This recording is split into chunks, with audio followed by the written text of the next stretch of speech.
Page 32. On est tout à fait en bas de la page 32, du côté gauche.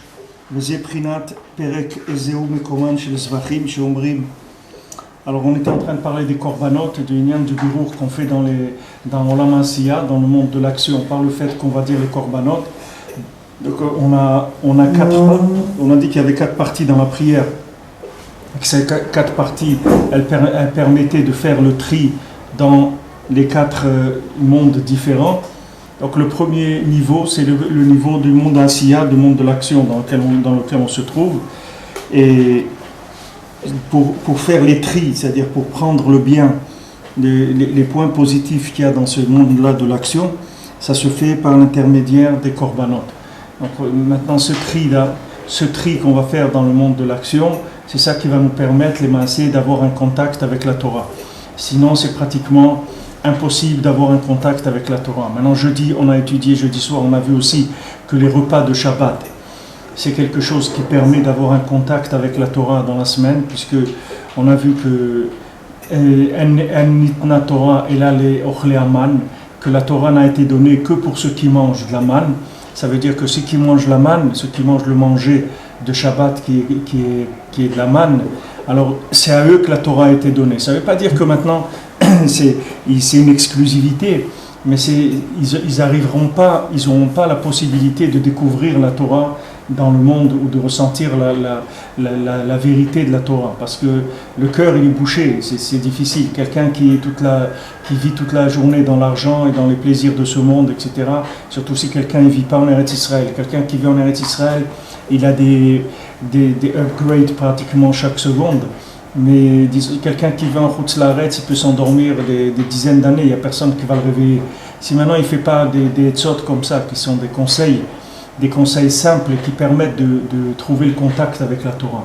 Alors maintenant, de la même manière, quelqu'un Shabbat, dans ses séoudot, c'est comme s'il mange de la manne, c'est de la manne le manger de Shabbat. Alors dans la semaine, ça lui permet de reconnaître, ça lui donne assez de lucidité pour pouvoir reconnaître la Torah qui se trouve dans le monde de la Asiya, dans lequel il va rentrer dans la semaine. Maintenant, quand on est dans la semaine, alors on a cette etza-là, qui est une etza, un conseil qui est praticable aussi dans la semaine, c'est de faire les corbanotes dans la tfila. Alors, quand on dit les corbanotes, c'est-à-dire on dit le texte des corbanotes, ça fait le tri dans Olam Asiya. Qu'est-ce que ça veut dire faire le tri dans Olam Asiya? Ça veut dire que dans ma journée, je vais savoir reconnaître ce qui est intéressant et ce qui est à laisser. C'est-à-dire qu'est-ce qui est à prendre et qu'est-ce qui est à laisser. C'est-à-dire ça me donne un outil qui permet de faire des tris, c'est-à-dire qui permet de reconnaître le bien dans la journée. Alors il dit que levarer on a ir kol nekudat torot sheish bekol hamekomot shel bet hamikdash. Alors maintenant c'est le perek de Ezeu Mokomam shel Zvachim. Une fois je sais pas qui est-ce qui avait pas fait il avait passé ça dans la tfila. Alors Rabbeinu parlait avec Rabbeinu, il dit comment un descendant du Baal Shem Tov, il dit pas Ezeu Mekoman chez Zvachim. C'est-à-dire il était très très makpid, comment quelqu'un il peut faire la tfila, il dit c'était un descendant du Baal Shem Tov, il dit comment un descendant du Baal Shem Tov il dit pas Ezeu Mekoman chez Zvachim, il dit pas ce passage-là des korbanot, parce que c'est des passages qui sont très importants. Il faut savoir que nous, toute l'approche qu'on a de la Torah, c'est que de la émouna. C'est-à-dire, si on attend de comprendre quelque chose pour faire, on va se coucher dans la tombe, on n'aura pas commencé encore. Parce que c'est pas la peine, on ne va jamais rien comprendre. C'est pas la peine de se casser la tête. Comprendre, on ne comprendra jamais quoi que ce soit. Parce qu'on peut pas, on n'a pas des récipients pour comprendre. Mais par contre, avec la émouna, on peut comprendre beaucoup de choses. Mais derrière émouna, pas derrière sechel. Parce que notre sechel, il est en court-circuit permanent. Donc c'est pas la peine d'essayer de voir quand est-ce que la lumière va s'allumer, elle va jamais s'allumer. Mais avec la émouna, quelqu'un peut arriver à ressentir la véracité des choses, mais ça prendra du temps. Une fois, il y a quelqu'un qui a demandé à Rabbi Nathan, il dit, mais Il a dit comment c'est possible que c'est écrit que maintenant, quand quelqu'un il est niftar, alors il ressent, quand il y a des vers qui viennent mordre sa chair, alors c'est la même douleur que si on rentrait une aiguille dans la chair de quelqu'un qui est vivant. Alors quelqu'un il a demandé à Rabbi Nathan, il a dit comment c'est possible, un mort, comment ça se fait qu'il ressent la douleur comme si on rentrait une aiguille dans la chair d'un vivant. Alors Rabbi Nathan il lui a expliqué, il lui a dit que maintenant quand quelqu'un il est mort, il est pas complètement déconnecté, c'est-à-dire une partie du nefesh, il y a une partie inférieure de l'âme qui reste toujours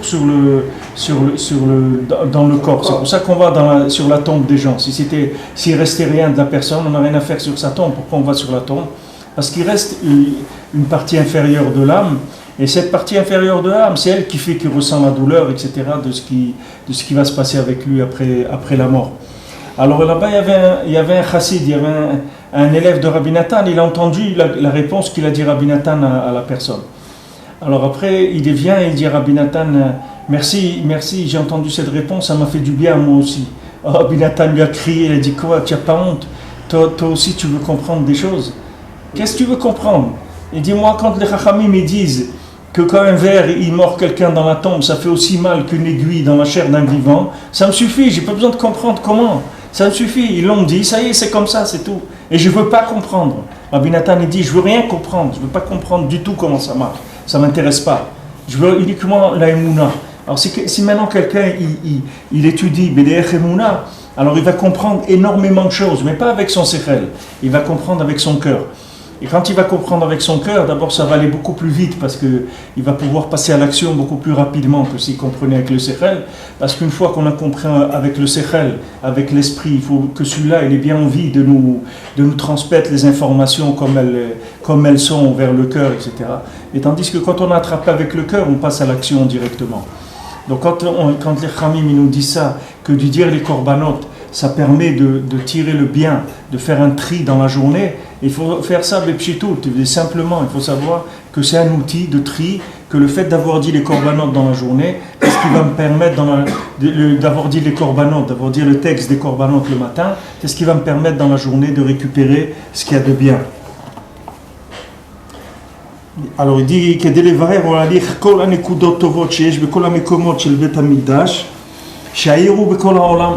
Donc maintenant tout ce qu'il va y avoir de bien dans le bet hamikdash, par le fait qu'au bet hamikdash quand il faisait les ezeu mekoman shel zvachim, quand il le faisait mamash, alors on a dit il y avait des tzadikim, des anshe ma'amad qui étudiaient la Torah à ce moment-là, et ça permettait d'éclairer tout le bien qu'il y avait dans tout ce qui se traitait au Beth Amikdash comme animaux qu'on prenait, qu'on faisait des tris et qu'on récupérait le bien qu'il y avait dans ces choses-là. C'est-à-dire, un côté récupérer le bien et un autre côté éclairer. Parce qu'il y a deux niveaux. Il y a d'abord faire sortir le bien de là où il se trouve, et après il y a une deuxième étape qui est le service après-vente, que malheureusement qui est beaucoup plus dur à obtenir. C'est d'éclairer le bien qui a déjà été sorti de la clipa. C'est-à-dire c'est bien qu'on a découvert le bien de la clipa, mais encore faut-il l'éclairer, c'est-à-dire faire que ce bien-là, il brille, il continue à briller tous les jours.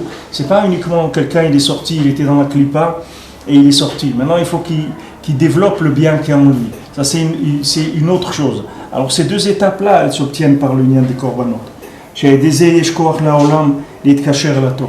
Donc à ce moment-là, on a la force de s'attacher à la Torah. Donc vous voyez ici, si quelqu'un ne trouve pas le bien qu'il y a en lui, c'est même pas la peine d'essayer, il ne peut pas rentrer en contact avec la Torah. C'est impossible. C'est impossible, pas avoir de contact avec la Torah. Même si quelqu'un est religieux, il ne peut pas avoir de contact avec la Torah s'il n'est pas persuadé qu'il est bien. Tant que quelqu'un n'est pas persuadé, il n'est pas convaincu qu'il a quelque chose de bien en lui, il ne pourra pas étudier la Torah. En tout cas, il ne pourra pas vivre avec la Torah. Étudier la Torah comme une science, il n'y a pas de problème. Il pourra l'étudier. Mais la vivre, il ne pourra pas la vivre. Parce que pour la vivre, il faut qu'il sorte le bien qu'il y a en lui. C'est-à-dire qu'il faut qu'il soit persuadé qu'il le voit, le bien qu'il y a en lui. Qu'il en soit conscient. Que ce bien qu'il y a en lui, déjà, ça c'est une lettre de la Torah. Alors maintenant, une lettre de la Torah qu'il a en lui, Il n'est pas arrivé à la faire briller. Maintenant, il veut rentrer dans les 600 000 lettres de la Torah, ou dans 599 999, il veut rentrer. Comment il va faire?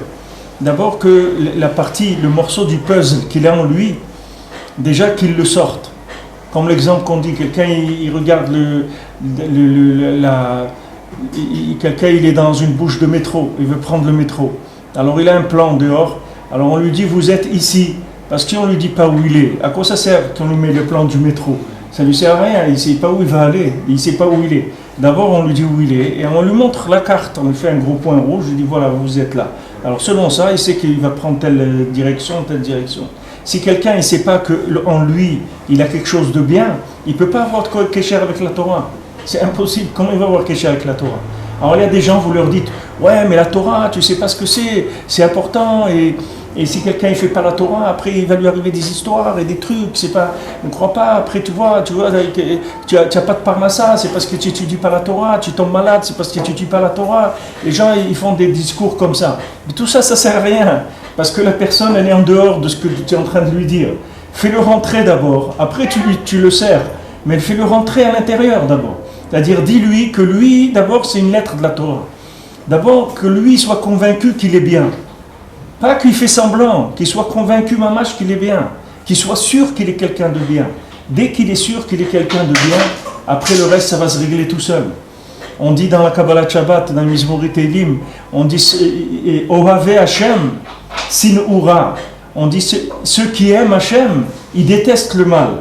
Tu veux que quelqu'un il déteste le mal, fais-le aimer Hashem, c'est tout. Fais-le aimer Hashem. Fais-lui aimer autre chose, c'est tout. Fais-lui aimer Hashem, et tu vas voir que le mal, il va le détester parce que ça va être dégoûtant pour lui. Mais fais-le aimer Hashem. Si tu vois quelqu'un qui aime les poubelles, il faut que tu lui donnes à manger des bonnes choses. Tu l'invites, tu lui donnes des choses avec des goûts très, très raffinés, avec des parfums et tout. Ça y est, il ne va plus retourner dans les poubelles. Parce que tant que quelqu'un, tu lui as pas fait prendre conscience qu'il est bien, c'est inutile d'aller chercher plus loin. Parce qu'il ne se sent pas un rapport avec la Torah, du tout. Alors des fois, il rentre dans une communauté. C'est bien la communauté, parce que tout le monde dit « Waouh, c'est super », tout le monde dit comme ça. Mais lui, là-dedans, quand on dit c'est super et tout, mais il faut que lui, il sente quelque chose. Parce que s'il ne sent pas, ça ne sert à rien. Ça ne sert à rien. Quand j'étais jeune, j'étais étudiant, le dimanche, j'avais des amis qui allaient au ski, dans les stations de ski dans les Pyrénées. Alors des fois, ils m'obligeaient à venir. Ils disaient non, tu restes pas, tu viens avec nous, etc. Ok, alors j'allais avec eux. Maintenant, moi, j'arrivais là-bas, je voyais les stations de ski. C'était quoi? Des gens, ils descendent et ils montent comme ça. J'ai dit, mais moi, je ne peux pas faire ça. Il dit, mais tu es fou. Je dis, mais dis-moi ce que tu veux. Moi, ça, je ne peux pas faire. Alors, j'allais entre les montagnes comme ça. J'avais un petit harmonica dans ma poche. Et je jouais de l'harmonica. J'attendais qu'ils finissent leur journée et c'est tout. Hein? Tu peux pas, la luge c'est pour des paysans, là-bas c'est pas des trucs de la luge. La luge c'est pour des gens qui s'amusent, là-bas c'est des pros, il faut voir les habits qu'ils ont, les bottes qu'ils ont, les trucs, c'est tout un yann, c'est pas... Mais tu vois, tu le regardes comme ça, il fait que descend, et après il monte, et après il descend, et après il monte. Je peux pas faire ça, je peux pas faire ça, je suis désolé, je peux pas, même si je veux faire semblant, j'arrive pas, je peux pas. Là, c'est quelqu'un, c'est la même chose. Tu l'amènes dans la Torah. Et tu lui dis, c'est bien la Torah. Elle dit, oui, ça a l'air bien. Et elle dit, mais tu vois pas que c'est bien. Elle dit, je sais bien, ça a l'air bien. Mais tant que tu ne me diras pas, tu ne me montreras pas mon hôte chez Ishba Torah, c'est-à-dire quand tu ne montreras pas l'endroit où le morceau de mon puzzle il se trouve, c'est pas la peine de me décrire le puzzle, tout ça. Je vais rien faire, je vais pas bouger. Ça sert à rien. Maintenant, ça, c'est des etzot pour arriver à... Les conseils qui donne Rabbeinu ou qui donne Rabbi Nathan, c'est pour arriver à être mégalé le tov qu'il y a dans la personne. À dire d'abord qu'elle sorte, qu'elle arrive à faire un tri, et après qu'elle soit mégalée le tov, qu'elle le fasse briller.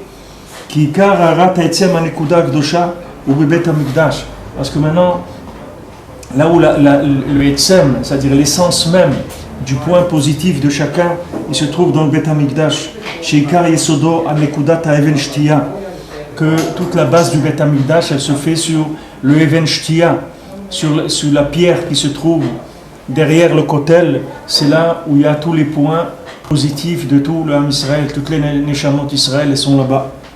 Sheu Prinat HaNekuda Akdosha Shel HaOlam, que là-bas c'est le point Kadosh de tout le monde.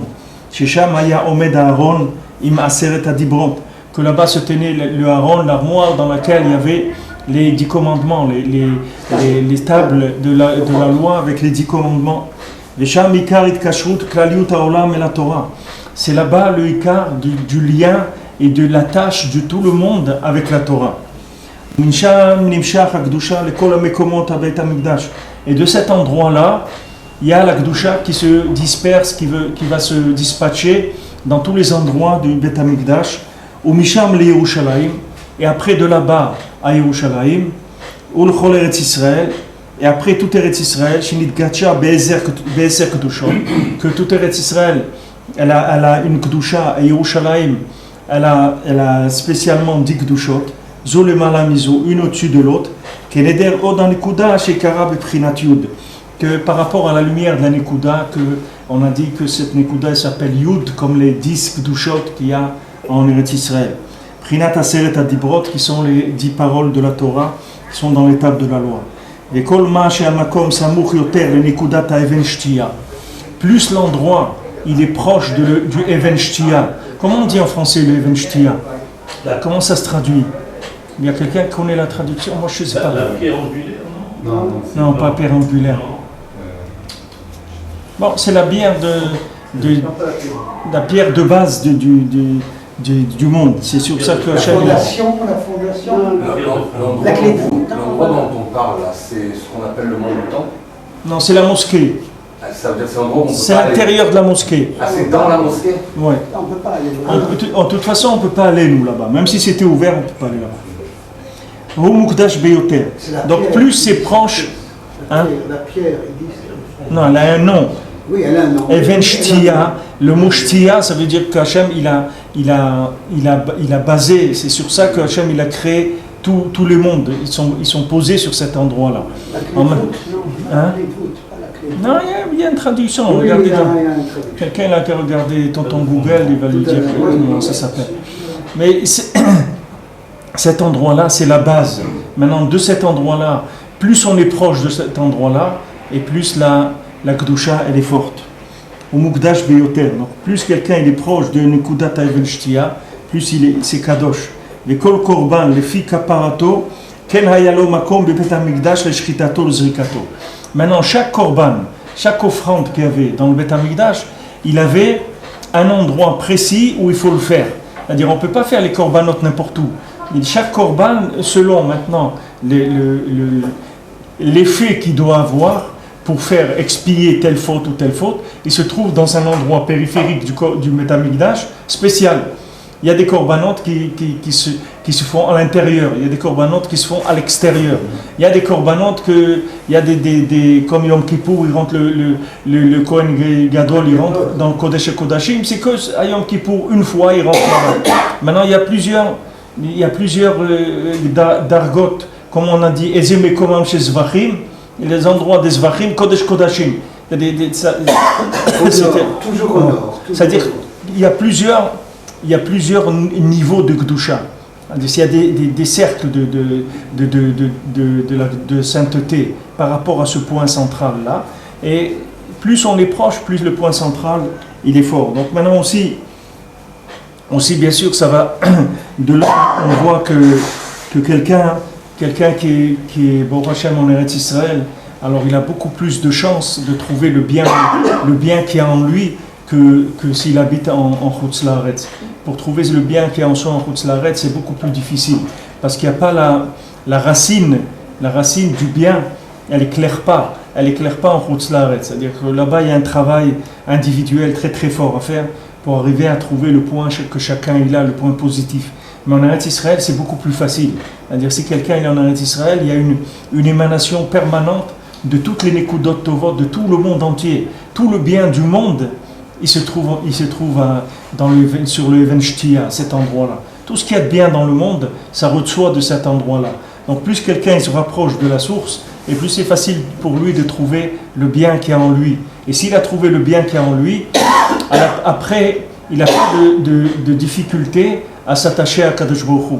Parce qu'une fois qu'il a trouvé le bien qui est en lui, qui s'appelle Hachem Hachem qui est en lui, c'est beaucoup plus facile de trouver Hachem dans la généralité et trouver le bien dans le Ham Israël et trouver le bien dans toute l'humanité. C'est beaucoup plus facile parce que une fois que quelqu'un il a ressenti le bien qu'il y a en lui, alors tout de suite ça l'élève, il se sent bien dans sa peau, il est en harmonie, il est clair avec lui-même, etc. Après, il voit le bien, il le reconnaît partout. Partout, il y a une facilité de voir le bien. Donc c'est sûr que le Yishuv Eretz Israël, c'est une des etzot, c'est un des conseils principaux pour arriver à vivre le bien, pour faire vivre le bien qui est en soi, et automatiquement après, faire que ce bien-là, il éclaire le monde entier. Et quand quelqu'un vient habiter en Eretz Israël, non seulement il fait une tova lui-même, mais il fait une tova pour toute l'humanité, parce qu'il va révéler le bien qui est en lui, il va se révéler et il va pouvoir éclairer le monde entier. Ça va amener du bien à toute l'humanité.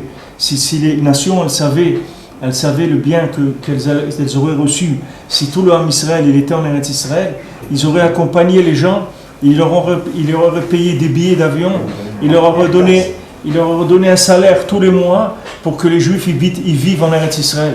Ils auraient fait une caisse pour aider tous les gens qui veulent monter en Israël, pour les aider. Toute l'humanité, elle les aurait aidés. Parce que toute l'humanité, elle va recevoir si le Ham Israël il est à sa place.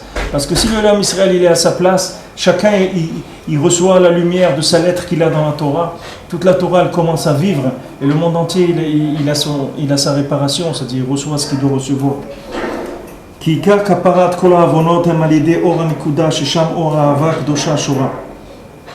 Maintenant, il faut savoir que la kapara des avonot, qu'est-ce que c'est la kapara des avonot? C'est-à-dire comment on fait pardonner les fautes, comment on fait expier les fautes, comment on enlève le mal qui s'est pris sur quelqu'un parce qu'il a fait une avéra, il a transgressé la Torah. C'est par le point de positif qui est en lui, là où il y a l'amour d'Hachem qui se trouve en lui. C'est ça le hikar du problème. C'est que quand quelqu'un il a fauté, le hikar de la faute, c'est qu'il a perdu conscience de l'amour qu'Hachem il avait pour lui. Lui il croit maintenant, parce qu'il a fauté, il croit qu'Hachem il l'aime pas. C'est ça le hikar de son problème. Et c'est très très difficile de le faire sortir de là. Très très difficile, extrêmement difficile. C'est la chose la plus difficile qu'il y a à réussir dans la Torah. C'est cette chose-là. Quand quelqu'un il fait tchouva, c'est la chose la plus difficile à réussir, c'est ça. C'est d'arriver à prendre conscience que Hachem il m'aime. C'est ça le plus dur parce que chaque fois que quelqu'un il fait quelque chose, il fait une erreur, il croit tout de suite que l'amour d'Hachem il a baissé. Mais c'est pas vrai, l'amour d'Hachem lui il a jamais baissé. Seulement la clarté de ces rapports-là, ils sont ternis chez lui. C'est-à-dire chez lui, le fait que maintenant il a fauté sur son point à lui, son point positif, dans lequel il y a Avat Hashem, ce point positif, il a commencé à se ternir par les fautes que lui, il a faites. Pas chez Hashem. Chez Hashem, ça n'a jamais changé. Mais lui, il a terni cette chose-là. Alors quand il va au Beth Amikdash amener une offrande, les Maasé, qu'est-ce qu'il va faire? On va avancer dans le texte, parce que Rabbi Nathan, je ne vais pas dire avant ce qu'il va dire Rabbi Nathan. Les Prinat al-Kol Peshaim Techasé Ahava.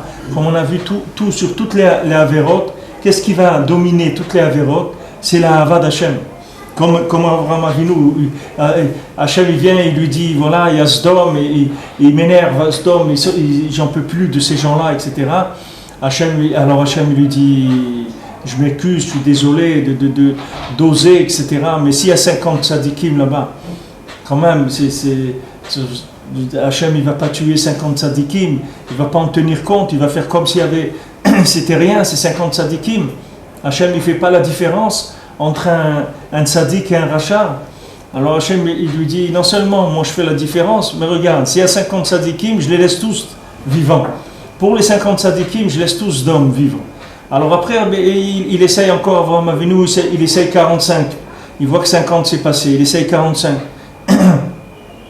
Il voit que ça passe, il essaye 40. Il voit que ça passe. Après il commence des tranches de 10. Après de 40, il passe à 30. Après de 30, il passe à 20. Et de 20, il passe à 10. Et après, il n'ose plus aller plus loin parce que, vous voyez pourquoi il ne va pas plus loin? Parce que c'est le Yud. Il dit comment on va descendre en dessous du Yud? C'est pas possible, puisque le Yud, c'est ça la Mekuda.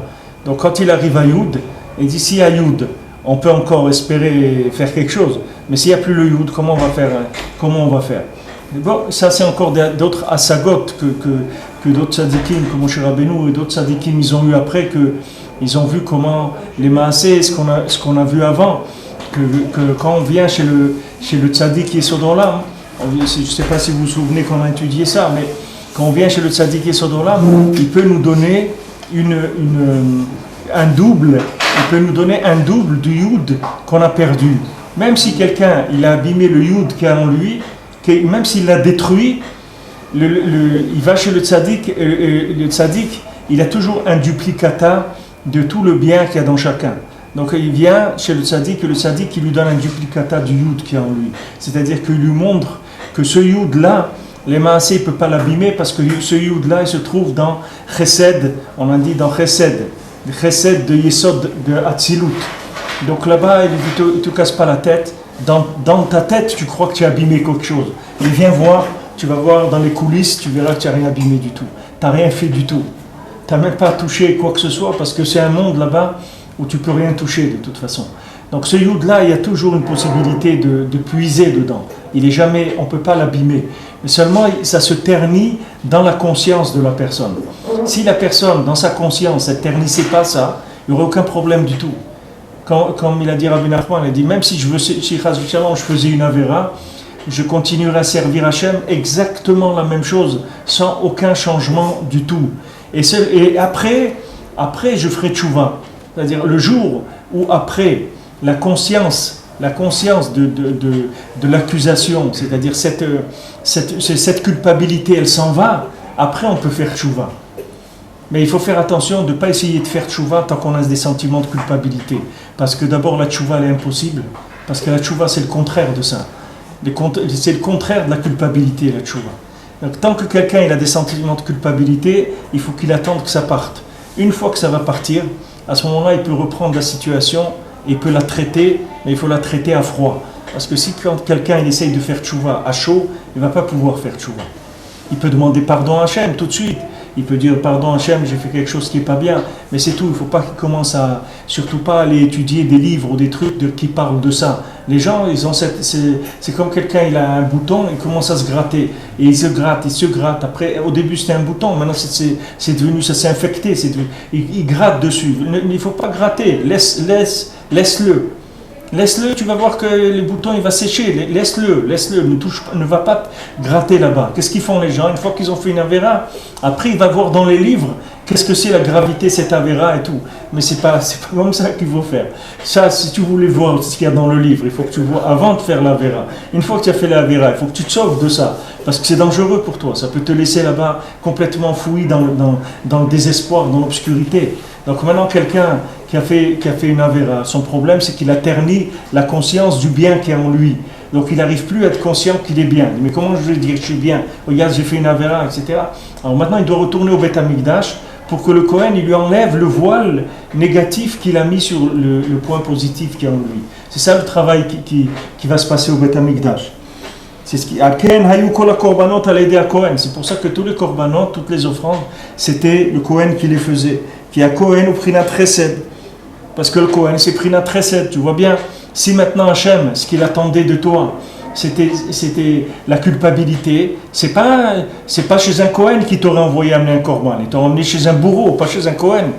Si Hachem, il était en colère sur toi parce que tu as fauté et il regardait le mal qu'il y a chez toi, il ne va pas t'envoyer chez le Kohen. Le Kohen, il voit rien que le bien, il ne sait pas voir le mal. Donc c'est pas chez lui qui t'aurait envoyé. Si Hachem, ce qui l'intéressait, c'est la culpabilité, alors il t'aurait envoyé chez quelqu'un qui va te culpabiliser encore plus. Mais quand tu arrives chez le Kohen, tu te libères complètement parce que le Kohen, il ne voit pas le mal. Il ne sait pas ce que c'est le mal, puisqu'il n'a pas de rapport avec ce monde. Hachem, il lui a coupé tous les rapports qu'il peut avoir avec la matière, de manière à ne pas l'intoxiquer avec des fantasmes de ce monde. Donc le Kohen, c'est quelqu'un qui voit tout le monde à un niveau d'idéal total. Il voit que l'idéal, il voit rien d'autre. Il voit l'être idéal, c'est tout. Il voit pas ce qu'il a fait, où il est, ni rien. Il regarde l'être en tant qu'idéal. Donc quand il le voit, il voit quelqu'un de très bien. Et c'est ça qu'il a besoin. Lui, il a besoin d'aller pourquoi on amène Korban Reia? On dit qu'on amène le Korban à la fête. dans chaque fête, on monte au Beth Amikdash, on amène un korban qui s'appelle Reia, un korban de vue. Parce que on monte au Beth Amikdash pour voir Hachem et pour se faire voir par Hachem. Pourquoi on se monte pour se faire voir par Hachem? Parce qu'on veut que quelqu'un il voit le bien qu'il y a en nous, que le Créateur il voit le bien qu'il y a en nous. C'est pour ça qu'on va au Beth Amikdash. On va chez le Kohen, parce que le Kohen c'est un homme qui voit que le bien. Donc quand tu vas venir, il va te dire ah mon fils comment ça va et tout, très bien, ça fait plaisir de te voir quand je te vois un tzaddik comme toi et tout, et l'autre le pauvre dedans il est complètement retourné parce qu'il a fait des bêtises etc. Mais quand il voit que le Kohen il a une telle certitude dans ce qui quand il le voit, et aussi à part la certitude c'est qu'il a la force de réveiller le bien qui est en lui, alors ça le nettoie de la Avera, c'est ça qui le nettoie de la Avera. Parce que le Béhémet, il est tombé dans une Avera, parce qu'il a oublié qui il était. C'est pour ça qu'il a fait une Avera. C'est comme quelqu'un, il avait de l'argent, il a touché dans ses poches, il croyait qu'il n'avait pas d'argent. Alors il a volé quelqu'un pour aller acheter à manger. Alors maintenant il vient chez le Kohen, il dit mais pourquoi tu l'as volé? Regarde, cherche bien dans ta poche. Tu regardes, tu avais beaucoup d'argent. Après il cherche, il dit oh là là, je ne me suis pas rendu compte. Si je m'étais rendu compte, je n'aurais pas volé quelqu'un, j'avais de l'argent pour acheter à manger. C'est pareil, quelqu'un il a été faire une Avera. Pourquoi il a été chercher faire une Avera? Parce qu'il a été chercher un peu de lumière, dans des plaisirs de ce monde. Pourquoi? Parce qu'il a oublié qu'il a de la lumière en lui. Il a oublié qu'il a de la lumière en lui. Si maintenant vous lui avez montré qu'il a de la lumière en lui, pourquoi il va aller chercher de la lumière dans des endroits, dans des poubelles? Vous lui montrez que maintenant il a de la lumière en lui. Mais ça y est, il est sauvé. Lui, pourquoi il va chercher des plaisirs? C'est quoi des plaisirs? C'est de la lumière, mais à tarif, à très bas prix. C'est de la lumière qui a très bas prix. C'est ça des plaisirs de ce monde. Quand quelqu'un il fait une Avera, pourquoi il fait une Avera? Quelqu'un il fait une Avera pour se détruire, pas pour se détruire. Il fait une Avera parce qu'il cherche du plaisir, il cherche de la lumière. Maintenant, c'est de la lumière qui est proposée et pas chère. C'est-à-dire ça coûte pas cher. Donc la personne elle prend cette lumière-là. Mais si elle savait que dans sa poche, elle a un diffuseur de lumière 1000 fois plus grand que ça, pourquoi tu veux qu'il aille là-bas? Il n'a pas de raison d'aller là-bas. Alors quand il vient chez le Kohen il lui allume la lumière qu'il a en lui. Alors il voit qu'il est lumineux, il a plein de lumière. Il dit, tu vois, regarde comment tu es riche toi. Pourquoi tu voles les gens? Tu es très riche. Voilà, regarde ton compte en banque, tu as plein d'argent. Pourquoi tu vas voler les gens? Utilise ce que tu as. Alors il repart, il est joyeux, ça y est, il a retrouvé sa richesse et tout. Et là, il n'a plus besoin de faire des avérotes, ça ne l'intéresse plus, puisqu'il est riche maintenant. C'est ça le travail qu'on fait quand on va voir le Kohen. Pourquoi on va maintenant on va voir un tzaddik? Pourquoi le Shabbat il faut aller? Pourquoi il y a une mitzvah d'aller l'akbil penerabo baregel, d'aller voir son Rav pendant la fête, d'aller passer les Shabbats chez son Rav? Pourquoi la Torah nous conseille ça? Parce que le tzaddik, il va réveiller le bien qu'il y a en nous. C'est pour ça qu'on va. C'est pas pour aller écouter de la Torah ou pour aller écouter, pour recevoir du manger ou des choses comme ça.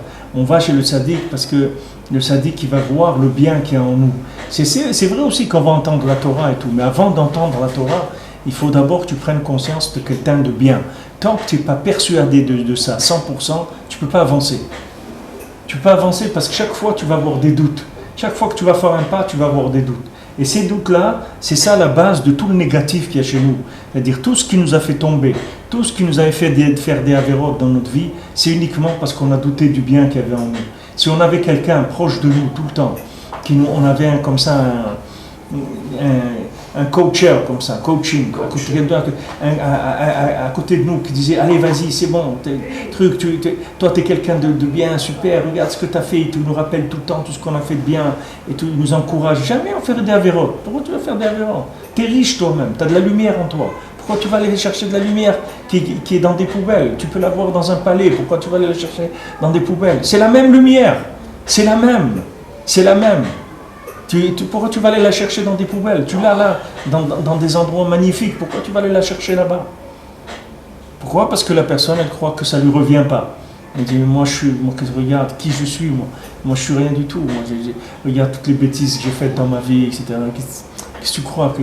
Mais alors, la personne, il faut que tu arrives à lui enlever cette clipa là. C'est ça le problème. Rabbeinu dit que Le fait qu'il nous manque le Beth Amikdash, c'est notre problème, c'est celui-là. C'est que quand on n'arrive pas à se décharger des Averot, alors ça s'accumule. Qu'est-ce qui s'accumule? La conscience, la culpabilité et la conscience de la nullité de la personne, elle s'accumule. Après, c'est très difficile de la faire ressortir. Alors, pour Hachem nous a donné des etzot. Hachem il a donné que maintenant, quand tu fais les korbanot le matin dans la tfila, c'est vraiment comme si tu allais au Beth Amikdash. Tu rentres dedans, tu prends ton temps pour les faire.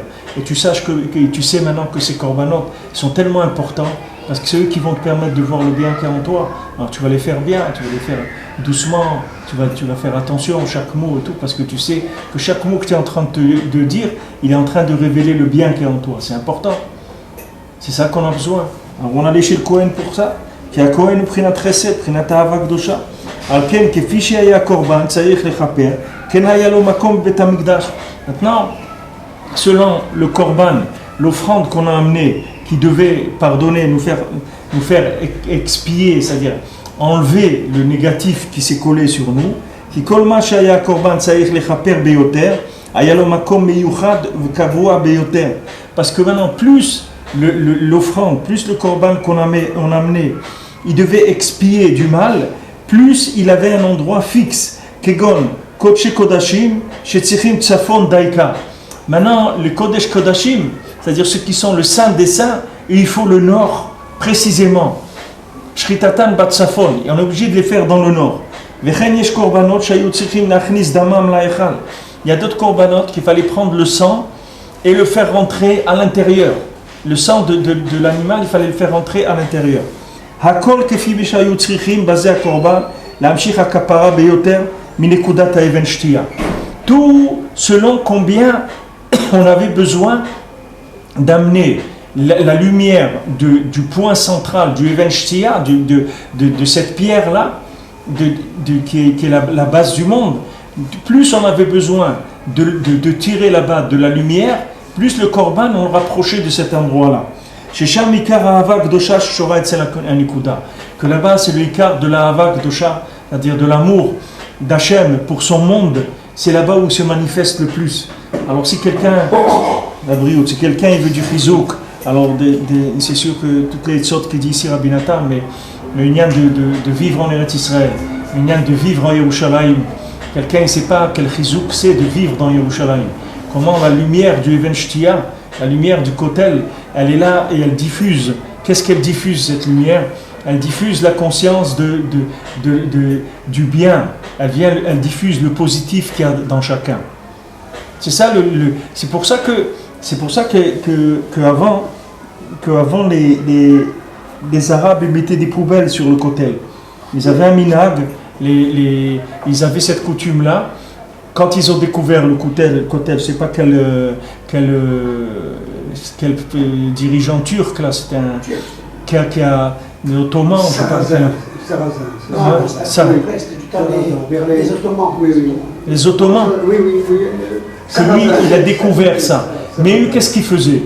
Eux là-bas, c'était le truc de la voirie, c'est-à-dire chaque sac de poubelle, ils le jetaient là-bas. Il n'y avait pas des sacs de poubelle à l'époque, mais les poubelles, ils les jetaient là-bas. Ils ont couvert tout ce que vous voyez, le Kotel aujourd'hui, c'était couvert par des poubelles. Il n'y avait rien, vous voyez rien du tout. C'était des ordures, toutes c'était des ordures. C'est le vide d'ordures du coin. Pourquoi? Parce que c'est normal. Parce que maintenant, si vous enlevez là-bas les ordures qu'il y a sur cet endroit-là, ça y est, l'endroit, il commence à... Les gens, ils vont se rendre compte que quand ils vont là-bas, ça leur fait du bien. Ils vont qu'ils reviennent, ils se sentent bien, etc. Ils vont retourner. Alors, il y a la lumière qui se diffuse de là-bas dans le monde. Elle se diffuse dans Jérusalem, mais elle se diffuse aussi dans le monde entier. Pourquoi tous ils veulent que Jérusalem elle soit départagée ou pas partagée ou cassée ou je ne sais pas ce qu'ils veulent en faire? Parce qu'ils savent très bien que c'est une menace pour tout le mal de l'humanité. Pour les gens qui cherchent le bien, il n'y a pas de problème. Ils vont encourager, au contraire, que Jérusalem, tout celui qui a du bien, qui viennent ici. Voilà, ils viennent tous prier du monde entier, ils viennent prier ici. On n'a renvoyé personne. Beti, Tefila et Karel Kolaramim, qui viennent tous prier ici. Il y a tous les peuples du monde, il n'y a aucun problème. Mais non, eux, ils veulent que les Juifs, ils n'aillent pas prier là-bas. C'est ça qui les embête. Parce qu'ils savent que si maintenant on commence à faire travailler cet endroit-là, alors ils diffusent le bien dans le monde. le bien. C'est-à-dire le bien. C'est que chacun il prend conscience du bien qui est en lui. Et si quelqu'un il prend conscience du bien qui est en lui, c'est fini, il ne va plus faire de bêtises. Il ne va plus voler son prochain, il ne va plus tuer son prochain, il ne va plus jalouser son prochain. C'est fini. Puisqu'il est conscient qu'il est bien. Pourquoi il va aller jalouser l'autre?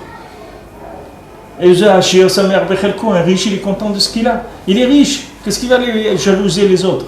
Il a tout ce qu'il faut, il a de la lumière. Quand est-ce qu'on jalouse? On jalouse c'est quand on a de l'obscurité. On regarde, on voit la lumière chez les autres. Alors on perd la joie. Mais si quelqu'un il a de la lumière en lui, pas de problème. Pas de problème. Voilà, ça arrive Hanouka. Chacun il allume sa lumière chez lui et il montre qu'il a du bien chez lui. Et voilà, comme ça tout le monde est content. Il y a le Ness de Hanouka, tout le monde est joyeux. Happiness, on dit happiness, oui, un Ness joyeux. Et c'est ça, le happiness. Happiness, ça veut dire que le Ness il est joyeux, il rend joyeux, tout le monde est joyeux, il a trouvé la lumière, ça y est, il est content, il n'a pas de problème. Alors il dit que maintenant, plus maintenant, il y a la personne, elle est dans des avérotes, elle a fait des bêtises, c'est-à-dire elle a obscurci sa valeur, et plus elle doit s'approcher de ce point-là qui va lui nettoyer toutes les saletés qui sont venues sur son point positif. Alors il doit se rapprocher le plus possible de ce point-là central. Plus il se rapprochera de ce point central, et plus ça va le nettoyer. Nettoyer de quoi?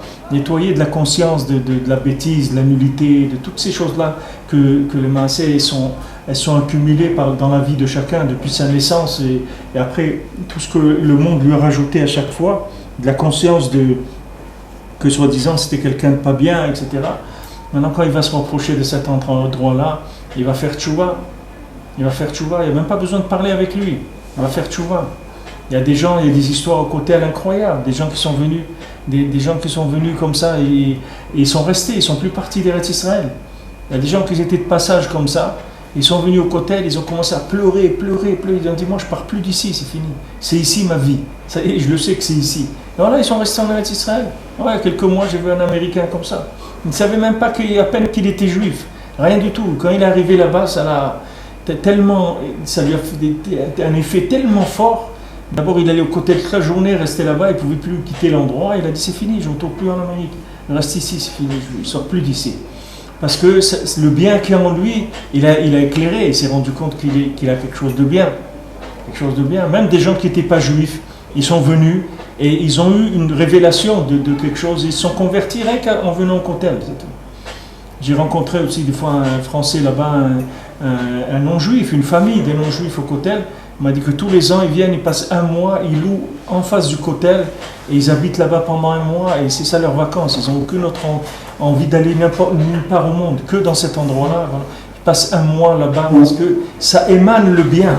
C'est ça le corps de cet endroit-là. C'est qu'il fait émaner le bien en chacun. Quelqu'un il vient chez le Cohen, il va chez le Cohen, c'est comme si on lui dit comme quelqu'un l'envoie chez le directeur parce qu'il a fait une bêtise. On l'envoie chez le directeur, que le directeur il va le crier. Mais c'est pas du tout ça. Quelqu'un il va chez le Cohen parce que le Cohen maintenant il va le nettoyer de toute la.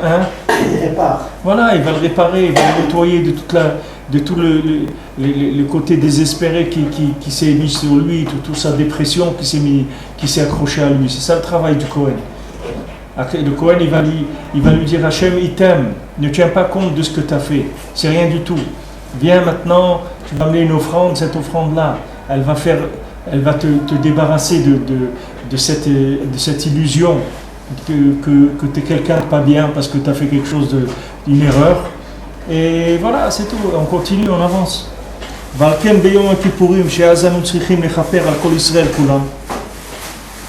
Maintenant, le jour de Yom Kippour, on a besoin de faire expier, de pardonner les fautes de tout le Ham Israël entier.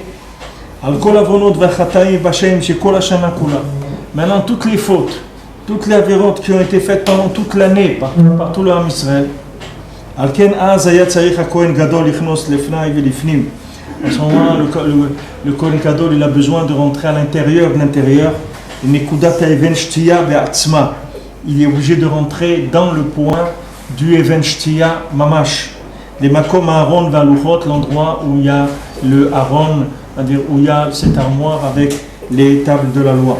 L'amshir hakapara ve'aslicha me'etzem anekuda, d'amener de là-bas le pardon et l'expiation de l'essence même du point, Shesham, du point, c'est-à-dire du Yud, Shesham Ikar Ahava Gdosha, que là-bas se trouve le principal de l'amour saint que Hachem il a pour son monde. Chez Deze Ikar Kapara Prinat Al Kol Peshaim Techase Ahava. Et c'est ça qui va expier, faire pardonner les fautes, parce que sur toutes les fautes, l'amour, il va nettoyer toutes les fautes. C'est-à-dire que maintenant, celui qui a fauté principalement, son problème, c'est que comme c'est un rapport, comme on dit avec Hachem, comme c'est un rapport d'aller-retour, c'est-à-dire c'est un rapport vivant avec Hachem. Donc la personne, elle a une conscience d'Hachem. Donc quand elle a fauté, elle a l'impression que Hachem lui en veut parce qu'il a fauté. Alors lui, il rentre dans l'interprétation de ce que ça devrait être, comme lui, il pense que c'est. Maintenant, pour le débarrasser de ça, il a besoin d'amener un korban. Il a besoin d'aller chez le Kohen. Parce que c'est l'écart du travail qu'il va faire le Kohen, c'est ça. Comme le Kohen, lui, il ne sait pas voir le négatif, il n'a pas l'œil du tout qui voit du négatif, il ne voit pas du tout de négatif. Alors quand il vient, et qu'est-ce qu'il fait le Kohen? Il l'embrasse et lui dit, mais toi tu es quelqu'un d'extraordinaire. Il lui dit, mais j'ai fait, il dit, mais t'as rien fait, qu'est-ce que tu as fait? Qu'est-ce que tu as fait? À un moment, tu as fait une bêtise parce que tu as été chercher de la lumière dans un comportement animal. Mais on vient, on va récupérer ça. On va récupérer ça, c'est-à-dire que maintenant, tu vas amener un korban. Ce korban-là, il va faire qu'on va récupérer la lumière de l'endroit où elle t'est tombée, dans l'endroit animal. Et ça y est, mais il faut pas te culpabiliser. Pourquoi tu te culpabilises? Besoin de te culpabiliser. La personne, elle partait légère complètement, il n'y a pas de poids. Alors, Ben nous dit que maintenant, qu'il n'y a pas le Beth Amikdash, le poids des Averot, ça pèse tellement sur les gens, ils ont la force de supporter ça. Il y a des gens qui sont sérieux, mais ils sont tellement sérieux qu'ils meurent de tristesse, tellement ils sont sérieux. Parce qu'ils voient qu'il a fait telle bêtise, et telle bêtise, et telle bêtise, ça s'accumule en lui. Et la conscience qu'il est quelqu'un de pas bien, elle s'accumule. Et de l'autre côté, Esav lui fait briller des choses qui sont près de la perfection de la matière. Il vit dans un monde où tout est propre, tout est nickel, avec des éclairages comme ça, et des nianim et tout. Et lui, il voit qu'il fait des bêtises, et il a conscience d'être un idiot parce qu'il fait des bêtises. Alors il tombe dans la dépression. C'est ça le quart du tsar, qu'il nous manque le Beth Amikdash, qu'il nous manque le tzadikim. Et dès que tu rentrais chez un tzadik, il te nettoyait de tout le mal qui s'est collé sur toi. C'est-à-dire le mal imaginaire qui s'est collé sur toi. Parce qu'il n'y a aucun mal. Il n'y a aucun mal, puisque Al Kol Peshaim Techase Ahava. Si tu trouves l'amour d'Hachem, toutes les avérotes disparaissent, il n'y a plus rien. Il n'y a plus rien. C'est ça qu'on a dit que dans le futur, on va chercher les avérotes du Ham Israël. On va dire, où sont les avérotes du Ham Israël? Pourquoi? Parce que c'est encore des moyens pour révéler l'amour d'Hachem. Bien, on va voir où est-ce un endroit où l'amour d'Hachem il n'a pas encore été révélé. On va aller chercher une avéra. Et là-bas, de ça, on va révéler l'amour d'Hachem qu'il y avait dans cette situation-là. Et que la personne, elle n'a pas vu. C'est pour ça qu'elle a fait une avéra. C'est ça qu'on a besoin, Beika. Et ça s'accumule vite, il ne faut pas croire. C'est-à-dire, même une personne qui a été au Mana Oshana ou qui a fait quelque chose qui l'a complètement soulagé, ça revient très vite, la culpabilité. Parce qu'une personne, elle accumule très vite des bêtises. C'est-à-dire des bêtises et surtout la sensation qu'elle est quelqu'un de pas bien. C'est ça le pire de tout.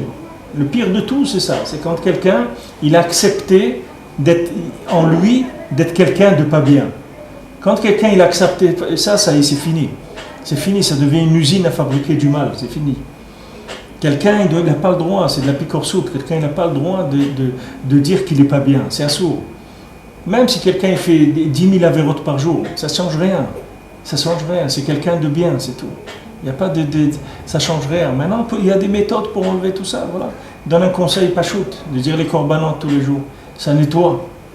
D'aller Shabbat chez le tzaddik, ça nettoie. D'aller les chagim chez le tzaddik, ça nettoie. Tout ça, à chaque fois qu'on s'approche de vivre en Eretz Israël, ça nettoie. C'est écrit que celui qui vit à Yerushalayim, il ne dort pas avec une avéra. Ça n'existe pas qu'à Jérusalem, quelqu'un il va aller dormir avec une avéra.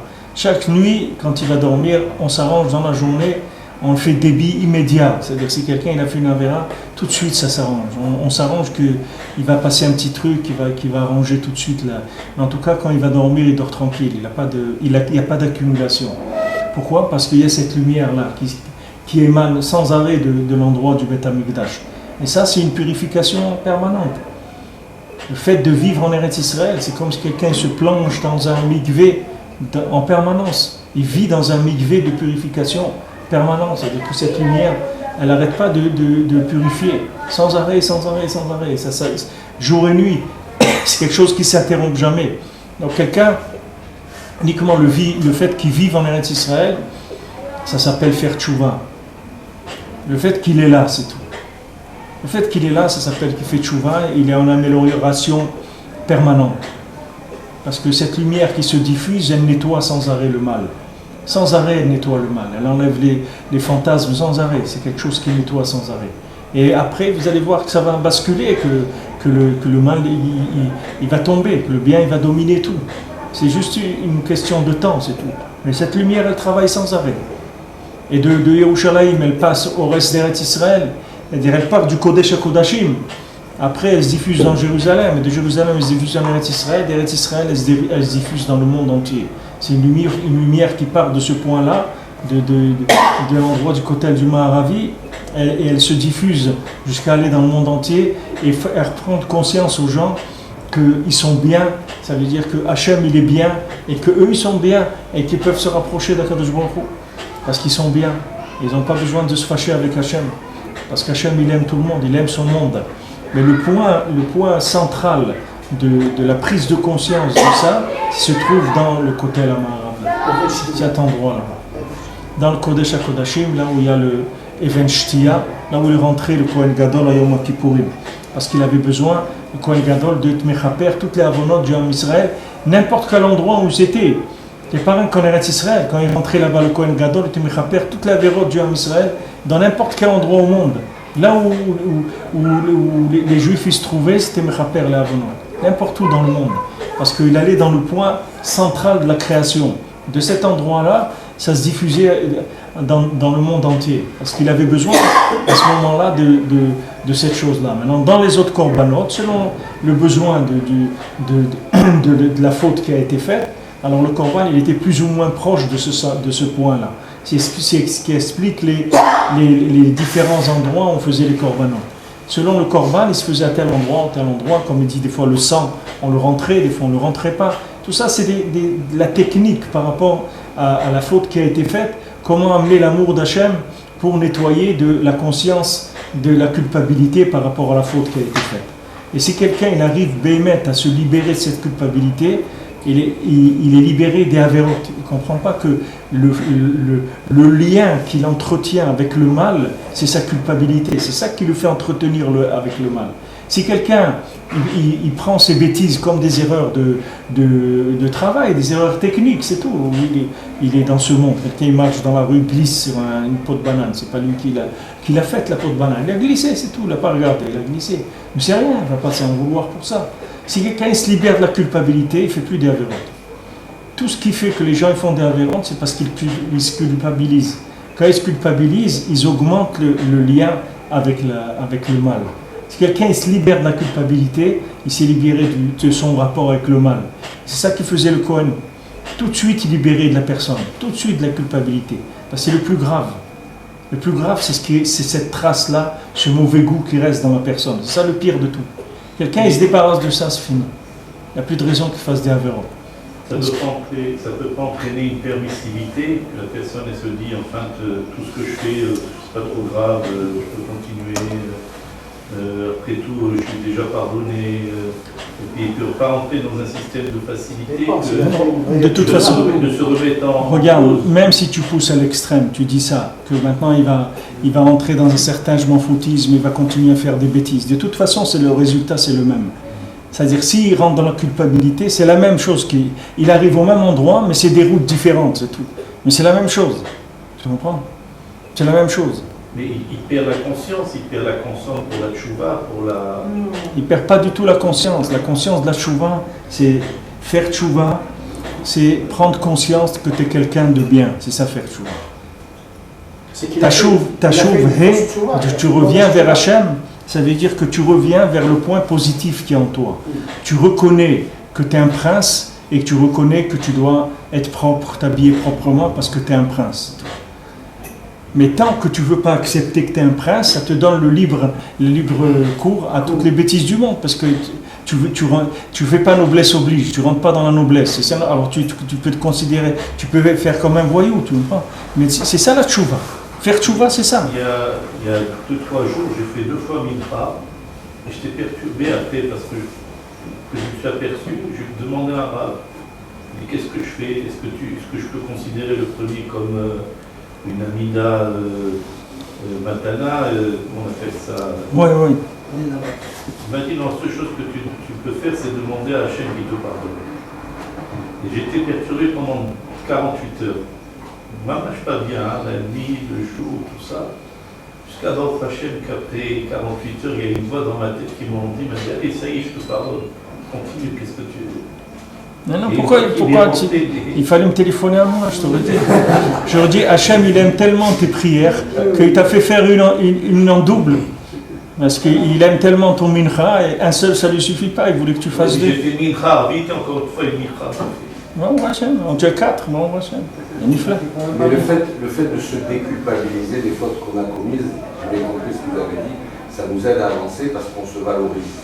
Et si les fautes qu'on a commises ont eu des conséquences sur d'autres personnes, les autres personnes, si elles nous voient déculpabiliser trop vite, elles peuvent se sentir mal. Ouais, ça fait partie de la réparation des dégâts, si vous voulez. Mais ça c'est les dégâts. Si maintenant vous avez fait une faute, vous avez cassé la bouteille à quelqu'un, vous lui remboursez sa bouteille. C'est pas que vous n'allez pas lui rembourser. Mais maintenant, c'est comment vous vivez ça qui est important. C'est les dégâts collatéraux. Vous voyez un enfant, un enfant, il a cassé un verre. Ok. Maintenant, comment vous lui faites vivre cette chose-là? C'est ça qui va faire la différence. Si maintenant vous lui montrez comme si c'est que lui il est bien, et ça c'est quelque chose, une erreur, que ça arrive à tout le monde. C'est pas pour ça que le verre il n'est pas cassé qu'on va pas le rembourser. Mais ça c'est les conséquences de la chose. Mais ces conséquences, elles n'ont pas un rapport avec la façon dont vous vivez l'acte. Vous comprenez? Même si vous avez des dégâts sur d'autres personnes, c'est pas la conscience, comme vous vivez la chose, qui va changer l'intensité du dégât. Au contraire, si vous êtes conscient que vous êtes quelqu'un de bien, vous allez réparer le mieux possible. Vous allez dire, j'ai fait une erreur, je veux que ça soit effacé, je veux me faire pardonner, je veux que les gens y soient bien, je veux pas qu'il y ait un problème. Parce que je suis quelqu'un de bien. Mais celui qui se considère pas bien, alors au contraire, quand les gens après ils vont lui en vouloir, ils vont parler sur lui et tout, il va pas du tout essayer d'arranger, parce qu'il lui-même déjà il se considère comme quelqu'un de pas bien. Alors c'est normal que les autres ils parlent sur lui. Lui aussi il va dire bon, c'est normal, j'ai fait des bêtises, il parle sur moi. Alors que s'il se considère comme quelqu'un de bien, au contraire, ça va l'aider à réparer beaucoup mieux. On va réparer beaucoup plus facilement. Raph, c'est pas la pierre angulaire.